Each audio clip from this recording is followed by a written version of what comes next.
નમસ્કાર વિદ્યાર્થી મિત્રો, હું આશા પંડ્યા, વિજયનગર હાઈસ્કૂલ, નારણપુરા, અમદાવાદ. આજે આપણે વાત કરવાના છીએ ધોરણ 12 ગુજરાતી વિષયમાં આવતું પ્રથમ કાવ્ય, જેનું નામ છે અખિલ બ્રહ્માંડમાં. સૌ પ્રથમ આપણે કાવ્ય અને કવિનો પરિચય મેળવીશું. આપણે સાથે સાથે સમાનાર્થી હેતુલક્ષી પ્રશ્નના વાત પણ કરીશું. તો ચાલો શરૂ કરીએ આપણું પ્રથમ કાવ્ય, જેનું નામ છે અખિલ બ્રહ્માંડમાં.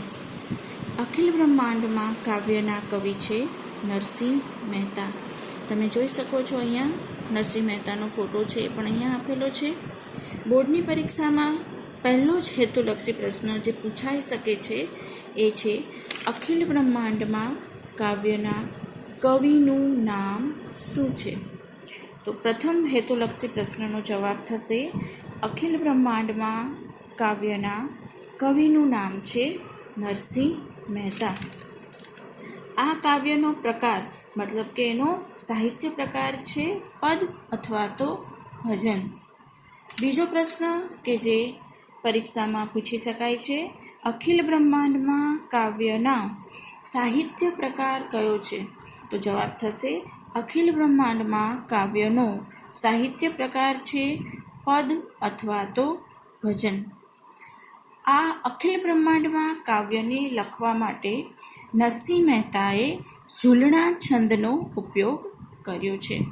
તો ત્રીજો પ્રશ્ન જે પૂછાઈ શકે છે કે અખિલ બ્રહ્માંડમાં કાવ્યમાં નરસિંહ મહેતાએ કયા છંદનો ઉપયોગ કર્યો છે? તો જવાબ થશે ઝૂલણા. અખિલ બ્રહ્માંડમાં કાવ્યમાં ઝૂલણા છંદનો ઉપયોગ કરવામાં આવ્યો છે. હવે આ જે કાવ્યનો સાહિત્ય પ્રકાર પદ અથવા જે ભજન છે એને પ્રભાતિયા તરીકે પણ ઓળખવામાં આવે છે, જે બોર્ડમાં પૂછાતો મોસ્ટ આઈએમપી ક્વેશ્ચન છે. વારે વારે પરીક્ષામાં પૂછાઈ ગયેલો પ્રશ્ન છે કે નરસિંહ મહેતાના જે પદો છે એ કયા નામે ઓળખાય છે? નરસિંહ મહેતાના પદો કયા નામે ઓળખાય છે? જવાબ થશે નરસિંહ મહેતાના પદો પ્રભાતિયા તરીકે ઓળખાય છે. હવે આપણે આગળ વાત કરીએ નરસિંહ મહેતાના પરિચયની.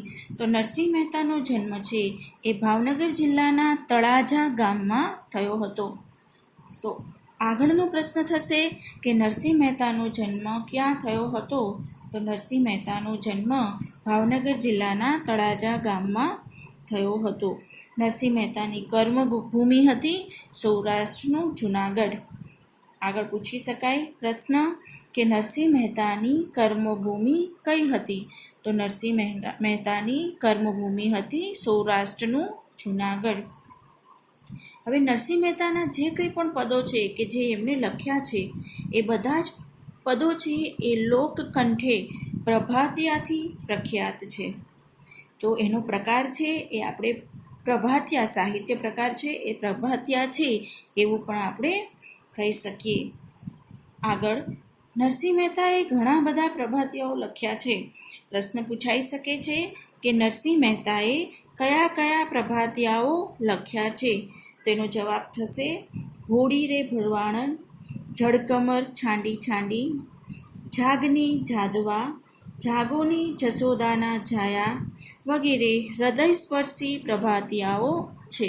અહીંયા આપણે તમે જો કાવ્ય જોશો તો કાવ્યની અંદર તમને નામ જોઈ શકાશે કે ભોળી રે ભરવાડણ, જળકમર છાંડી જાને, જાગની જાદવા, જાગોની જશોદાના જાયા, આ બધા જ એમના હૃદયસ્પર્શી ભાવની તરતા કાવ્યો છે.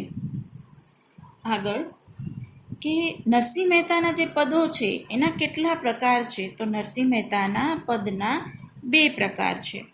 કયા કયા? આત્મચરિત્રાત્મક પદ અને કૃષ્ણ પ્રીતિના પદો. આત્મચરિત્રાત્મક પદ કોને કહેવાય? તો નરસિંહ મહેતાએ પોતાના જીવનની કથા આત્મચરિત્રાત્મક પદમાં કરી છે.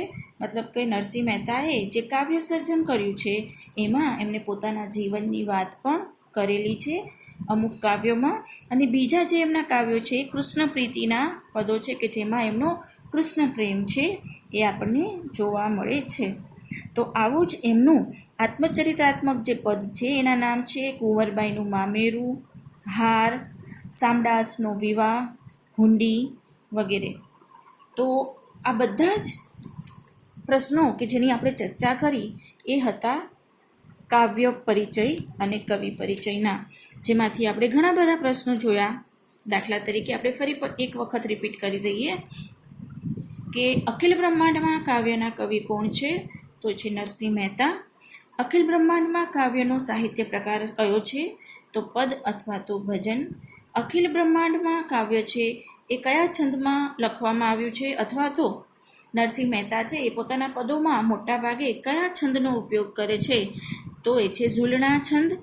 નરસિંહ મહેતાના પ્રભાતિયા છે એ કયા નામે ઓળખાય છે? તો નરસિંહ મહેતાના પદો છે એ પ્રભાતિયા તરીકે ઓળખાય છે. નરસિંહ મહેતાનો જન્મ ક્યાં થયો હતો? તો નરસિંહ મહેતાનો જન્મ ભાવનગર જિલ્લાના તળાજા ગામમાં થયો હતો. નરસિંહ મહેતાની કર્મભૂમિ છે એ કઈ છે? તો નરસિંહ મહેતાની કર્મભૂમિ છે એ સૌરાષ્ટ્રનું જૂનાગઢ.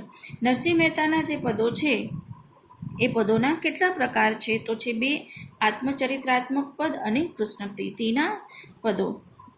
હવે નરસિંહ મહેતાના પ્રભાતિયાના નામ આપો.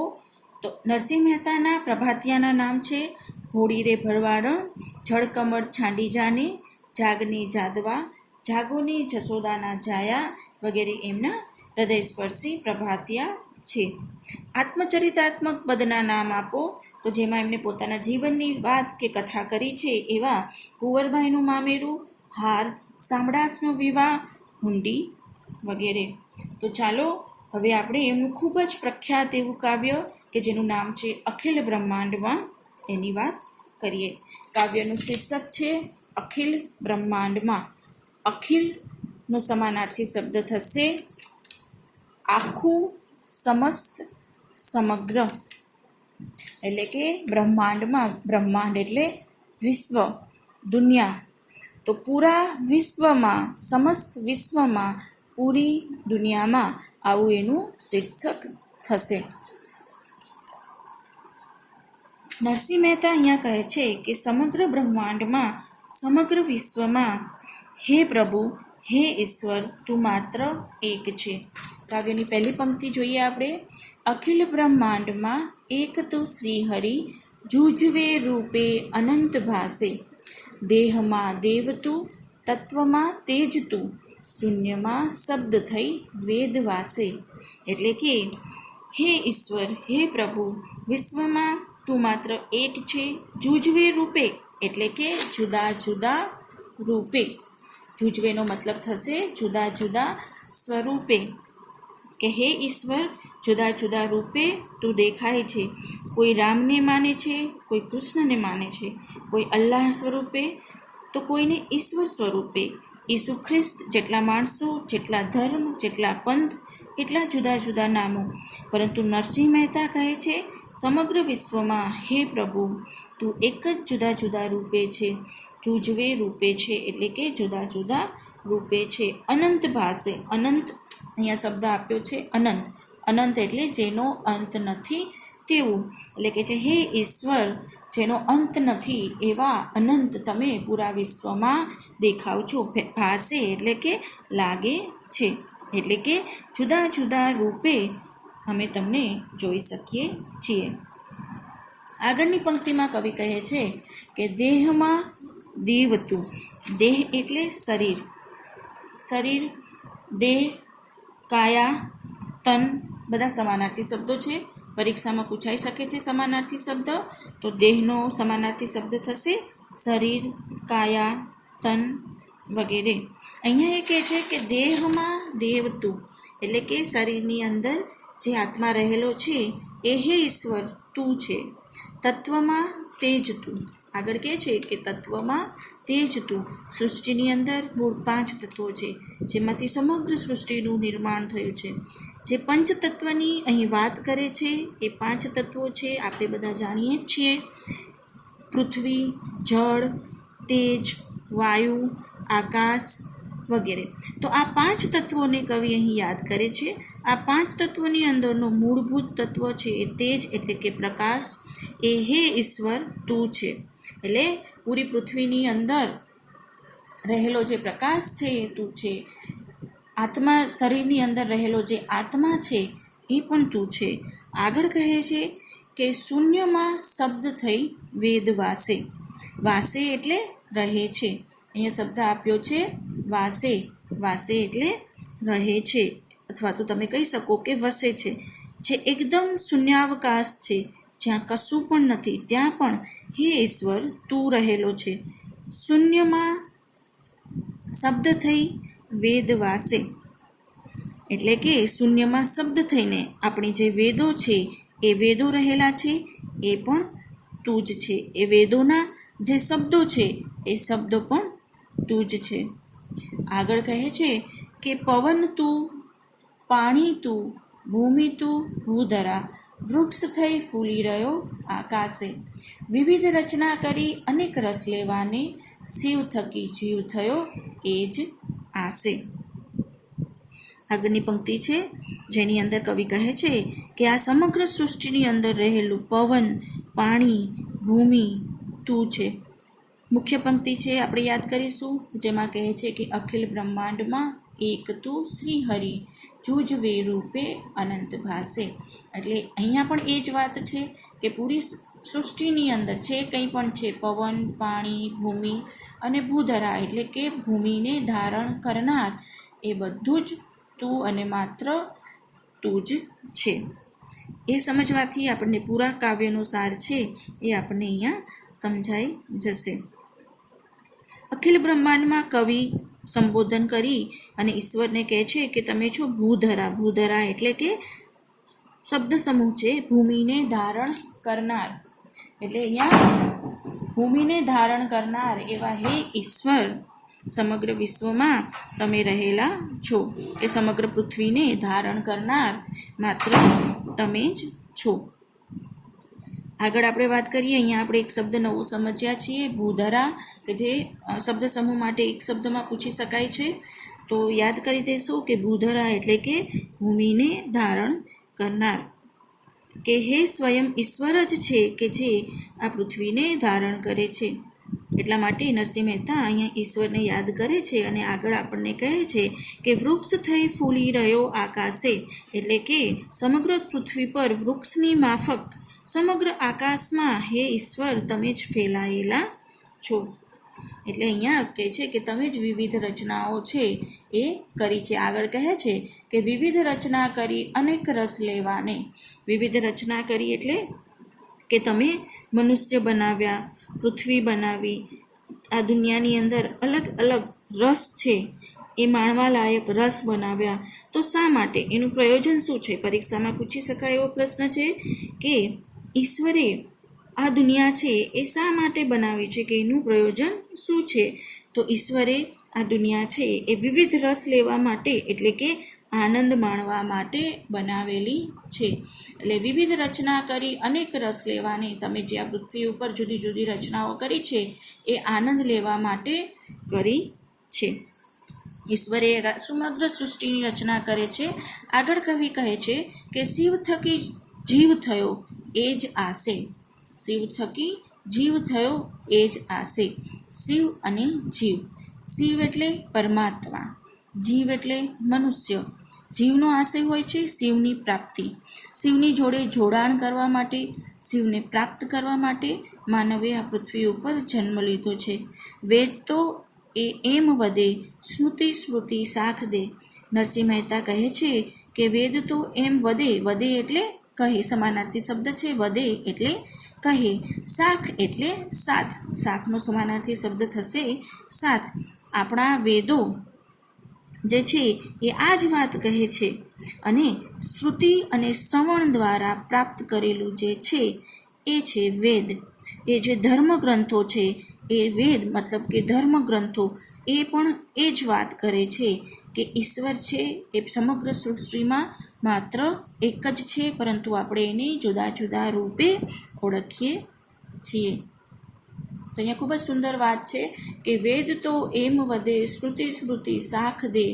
વેદ છે એ એમ કહે છે કે આપણે જે જાણીએ છીએ, જે સાંભળીએ છીએ એ બધું જ આપણને સાથ આપે છે અને એવું કહે છે કે ઈશ્વર છે એ માત્ર એક જ છે. અખિલ બ્રહ્માંડમાં એક જ તું શ્રીહરિ. આગળ કનક કુંડળ વિશે ભેદ ન હોય, ઘાટ ઘડ્યા પછી નામરૂપ જુજવા, અંતે તો હેમનું હેમ હોય. ખૂબ જ સુંદર આ વાત છે અહીંયા કરેલી છે કે જે આ કાવ્યની મુખ્ય વાત છે કે જેના પરથી પ્રશ્નો પૂછાવાની શક્યતા છે. કનક એટલે સોનું, સ્વર્ણ, હેમ સમાનાર્થી શબ્દ છે, પરીક્ષામાં વારે વારે પૂછાય છે. કનક તો કનકનો અર્થ થશે સોનું, સુવર્ણ, હેમ.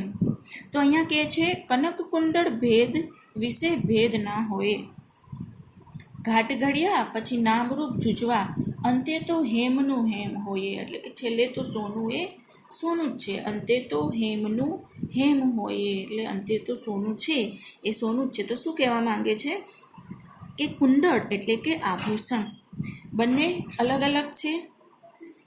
આભૂષણની વાત છે, બંને અલગ છે, પરંતુ અંતે તો એ સોનું છે. સોનાનું નામ છે વીંટી, હાર, બંગડી કે જે આપણે આભૂષણો સોનામાંથી બનાવીએ છીએ, આપણે પહેરીએ પણ છીએ, બરાબર.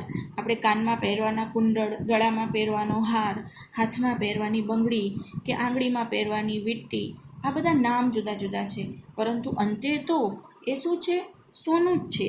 એ સોનામાંથી આપણે અલગ અલગ ઘાટ આપ્યા છે, અલગ અલગ આકાર આપ્યા છે અને એ આકારના કારણે એ સોનું છે, એ નામથી ઓળખાય છે, પરંતુ અંતે તો એ શું છે? સોનું, અને એ સોનું જ છે. તો આ પંક્તિ દ્વારા કવિ કહેવા માંગે છે કે જે રીતે સોનું છે એના જુદા જુદા ઘાટના કારણે એ જુદા જુદા નામે ઓળખાય છે, એમ ઈશ્વર પણ અખિલ બ્રહ્માંડમાં, સમગ્ર વિશ્વમાં માત્ર એક જ છે. એને બધા અલગ અલગ નામે ઓળખે છે. કોઈ એને રામ કહે છે, કોઈ કૃષ્ણ કહે છે, કોઈ અલ્લાહ કહે છે. જે લોકો જે નામે ઓળખે છે, જે ભગવાનમાં માને છે એની એ પૂજા કરે છે કે જેને જુદા જુદા રૂપે માને છે, પરંતુ અંતે તો ઈશ્વર એ માત્ર અને માત્ર એક જ છે. ખૂબ જ સરસ વાત કરી છે એ કે ગ્રંથે ગરબડ કરી વાત નવ કરી ખરી, જેને જે ગમે તેને પૂજે, મન વચન કર્મથી આપ માની લહે, સત્ય છે એ જ મન એમ સૂજે. અહીંયા પણ ખૂબ જ સુંદર વાત છે કે છે ગ્રંથે ગરબડ કરી. પ્રશ્ન પૂછાય ગ્રંથે શું કર્યું? જવાબ છે ગ્રંથે ગરબડ કરી. આ પણ પ્રશ્ન પરીક્ષામાં પૂછાતો પ્રશ્ન છે કે ગ્રંથે શું કર્યું? તો આપણે જવાબ આવશે કે ગ્રંથે ગરબડ કરી. વાત નવ કરી ખરી. નવ એટલે નવી, નવી નવી જુદી જુદી અલગ અલગ વાતો છે એ અલગ અલગ ગ્રંથોમાં થાય છે. હરેક ધર્મના જુદા જુદા ગ્રંથો છે અને જુદા જુદા ગ્રંથની અંદર ઈશ્વરને લગતી જુદી જુદી વાતો છે કે જે વાતો વાંચીને કે સાંભળીને ઘણી વખત માણસ છે એ મૂંઝાય છે. તો એના માટે નરસિંહ મહેતા કહે છે કે ગ્રંથે ગરબડ કરી વાત નવ કરી ખરી. આગળ એ ગરબડ ઊભી કરનાર છે ધર્મ ગ્રંથો એટલે કે સાહિત્યો. અલગ અલગ ધર્મ ગ્રંથોની ગડબડ છે, સાચી વાત કરી નથી. જેને જે ગમે, આગળ કહે છે કે જેને જે ગમે તેને પૂજે, કે જેને જે ઈશ્વર ગમે છે, જે ભગવાનમાં માને છે એને પૂજે છે. કોઈ રામને પૂજે છે તો કોઈ અલ્લાહને પૂજે છે. આ રીતે અલગ અલગ લોકો પોતે જેમાં માને છે એની પૂજા કરી છે અને બાકીનાને ગૌણ ગણે છે. આ બધાનું કારણ છે ધર્મ ગ્રંથો, સંપ્રદાયો. ધર્મના વાળાની વાત છે એ નરસિંહ મહેતાએ અહીંયા કરી છે અને ધર્મના વાળાની એમને ઉપેક્ષા કરી છે. મન વચન કર્મથી આપ માની લહે, સત્ય છે એ જ મન એમ સૂજે. એટલે કે મન, કર્મ અને વચનથી વ્યક્તિ જે સાચું માની લે છે એને જે પૂજા કરે છે એ જ સત્ય છે એવું એ માની છે. બાકીના ઈશ્વરો ગૌણ છે. છેલ્લી પંક્તિમાં ખૂબ સરસ વાત કરે છે કે વૃક્ષમાં બીજમાં વૃક્ષ તું, જોઉં પટંતરો એ જ પાસે, ભણે ન સૈયો એ મન તણી શોધના પ્રીત કરું પ્રેમથી પ્રગટ થાશે.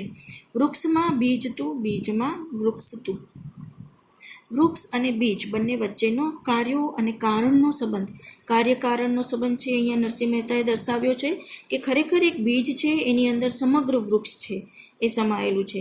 એ બીજમાંથી જ વૃક્ષ ઉત્પન્ન થવાનું છે. ડાળીઓ, પર્ણો એ બીજની અંદર સમાયેલા છે.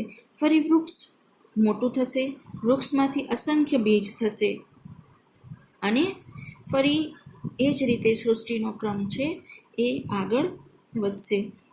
એટલે અહીંયા કહે છે વૃક્ષમાં બીજ તું, બીજમાં વૃક્ષ તું. એટલે કે સમગ્ર સૃષ્ટિની અંદર નાના કે મોટા રૂપે એ ઈશ્વર તું જ સમાયેલો છે. આગળ કહે છે કે જોવું પટંતરો એ જ પાસે. પટંતર એટલે પડદો. પટંતરનો અર્થ થશે પડદો. બીજમાં વૃક્ષ અને વૃક્ષમાં બીજ એકબીજામાં છુપાયેલા છે, એ આપણને દેખાતા નથી. બંને વચ્ચે એક પ્રકારનો પટંતર છે, એક પ્રકારનો પડદો છે. એના કારણે આપણે એને જોઈ શકતા નથી. અને એ જ રીતે ઈશ્વર છે અને મનુષ્ય છે, એની વચ્ચે પણ એક પડદો છે. ઈશ્વર છે, આપણી આજુબાજુ જ છે, આપણે એને જોઈ શકતા નથી. તો અહીંયા વૃક્ષ અને બીજના ઉદાહરણ દ્વારા આપણને મનુષ્ય અને ઈશ્વર વચ્ચેનો જે સંબંધ છે એ સમજાવવાનો પ્રયત્ન નરસિંહ મહેતાએ કરેલો છે. આગળ કહે છે ભણે નરસૈયો એ મન તણી શોધના પ્રીત કરું પ્રેમથી પ્રગટ થાશે. ભણે ભણે એટલે વધે અથવા તો કહે એવી વાત છે અહીંયા કરેલી છે કે એ મન તણી શોધના પ્રીત કરું પ્રેમથી પ્રગટ થશે. ઈશ્વરને પ્રાપ્ત કરવા માટેનો એકને માત્ર એક જ રસ્તો છે અને એ છે મન તણી શોધના. એટલે કે ઈશ્વરને શોધવા માટેની આપણી મનની જે શોધ છે એને એક જ શબ્દમાં કવિ ઉકેલ આપે છે કે એ છે પ્રીત. પ્રીત કરું. પ્રીત, પ્રીત એટલે પ્રેમ. માત્ર અને માત્ર ઈશ્વરને સાચા દિલથી પ્રીત કરવામાં આવે, પ્રેમ કરવામાં આવે, ભક્તિ કરવામાં આવે તો પ્રેમથી ઈશ્વર છે એ પ્રગટ થઈ શકે છે. ઈશ્વરને માંગવાથી કે તોલવાથી ઈશ્વર ક્યારેય મળવાનો નથી. નરસિંહ મહેતા કહે છે કે પ્રીત કરું એટલે કે છે માત્ર ઈશ્વરને નિસ્વાર્થ ભાવે પ્રેમ કરવામાં આવે, ઈશ્વર પ્રત્યે અનુરાગ કે વિશ્વાસ હોય તો જ ઈશ્વરને પ્રાપ્ત કરી શકાય છે. ઈશ્વરને પ્રેમથી અને ભક્તિથી પ્રાપ્ત કરી શકાય છે. તો અહીંયા આપણું પૂરું સમગ્ર કાવ્ય છે એ પૂરું થાય છે અખિલ બ્રહ્માંડમાં, કે જેમાં નરસિંહ મહેતાએ પૂરા વિશ્વમાં, પૂરા બ્રહ્માંડમાં ઈશ્વરની હાજરી છે. ઈશ્વર છે એ માત્ર એક રૂપે જ રહેલો છે. આપણે એને જુદા જુદા નામે ઓળખીએ છીએ, પરંતુ ઈશ્વર અંતે તો એ જ છે. અને એના માટે એમને ખૂબ જ સુંદર કનક અને કુંડળનું ઉદાહરણ અને વૃક્ષ અને બીજનું ઉદાહરણ આપી અને આપણને આ કાવ્ય છે કે જેમાં ઈશ્વરની સાક્ષી, ઈશ્વરનું અસ્તિત્વ દર્શાવવાનો પ્રયત્ન કર્યો છે. અને છેલ્લે ઈશ્વરને પામવાનો રસ્તો બતાવેલો છે કે જો ઈશ્વરને પામવા હોય તો એક અને માત્ર એક જ રસ્તો છે કે નિસ્વાર્થ ભાવે જો તમે એમને પ્રેમ કરશો, એમની ભક્તિ કરશો તો ઈશ્વર તમને અવશ્ય મળશે. ધન્યવાદ.